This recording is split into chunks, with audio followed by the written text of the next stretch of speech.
ఇక్కడే షాపూర్ కళావతి నగర్ లో ఉండబట్టి 15 సంవత్సరాలు.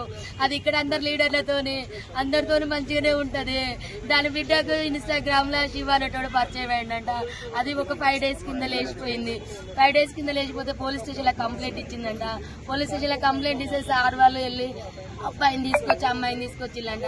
నా బిడ్డ 3 రోజుల నుంచి వాడింట్లో ఉంది. నా బిడ్డకి ఏమన్నా అయింది ఒకసారి టెస్ట్ చేయండి సార్ అంటే కోర్టు తీర్పు వస్తుంది, ఇవాళ చెక్ చేపిద్దామని చెప్పి సార్ మంగళవారం పెడదామని సిఐ గారు అన్నారంట.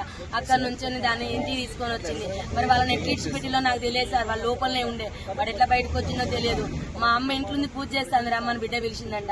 వెనకాలకి వెళ్ళి చెల్లె పూజ చేస్తాంట. వెనకాలకి వెళ్ళి తన చున్ని తీసుకొచ్చే వెనకాలకి వెళ్ళి వేసి బుద్ధి చంపేసింది సార్. చంపిన తర్వాత నా చెల్లె చావలేదంట. కొనుక్కుతో కొట్టుకుంటా అంటే మళ్ళీ పిలిచిందట. వాడు పోయిన తర్వాత రా మా అమ్మ చచ్చిపోలేదు, చంపేసినాక మనం ఇద్దరు వెళ్ళిపోతే రమ్మంటే వాడు మళ్ళీ వచ్చి సుత్తే కొట్టే సుత్తతోని కంతలు ముక్కులు కొట్టి ఇవన్నీ గట్టిగా పిచ్చికేసి ఇట్లా ఊరేసి కడుపులంతా గుద్ది చంపింది సార్. నా చెల్లె ముక్కు నుంచి బ్లడ్, నోటి నుంచి బ్లడ్, ఇల్లంతా పెరుగులాట చేసింది. వాళ్ళిద్దరితో మస్తు కొట్లాడింది నా చెల్లె బ్రతకడానికి, కానీ అవ్వలేదు. నా చెల్లె పెద్ద బిడ్డ చేసింది సార్. దాని వల్ల లవర్ చేసింది సార్ శివానటోడు. అమ్మా నా చిన్న బిడ్డను బయటికి పంపించిల్లు. నా చిన్న బిడ్డ ఉంటే చంపబోవు. అది 8 నెలల నుంచి ప్లాన్ చేసిన సిఐ గారికి కంప్లైంట్ ఇచ్చింది. ఇప్పుడు సార్ ఇప్పుడు తీసుకొచ్చిల్లు సార్. ఇప్పుడు పొద్దున తీసుకొచ్చి వాళ్ళని ఫస్ట్ వేసి పోయినప్పుడు 2 సార్లు తీసుకొచ్చి లోపటేసిల్లంట.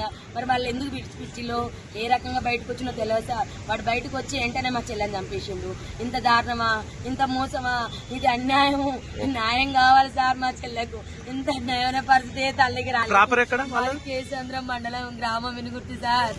మా దగ్గర అమ్మ కళాశారదలో జాబ్ చేస్తుంది సార్. ఇక్కడ కళావతి నగర్ లో కళాశారదలో జాబ్ చేస్తుంది. ఆమె మహిళా మండలిలో పనిచేస్తుంది. సాకలైలమ్మ మనవరాలని ఆమె ఉద్యమాలు చేస్తుంది. మందకృష్ణ మాదిగతో కూడా ఆమె మందకృష్ణ మాదిగ దాంట్లో కూడా SC ST మైనార్టీ అధ్యక్షురాలు సార్.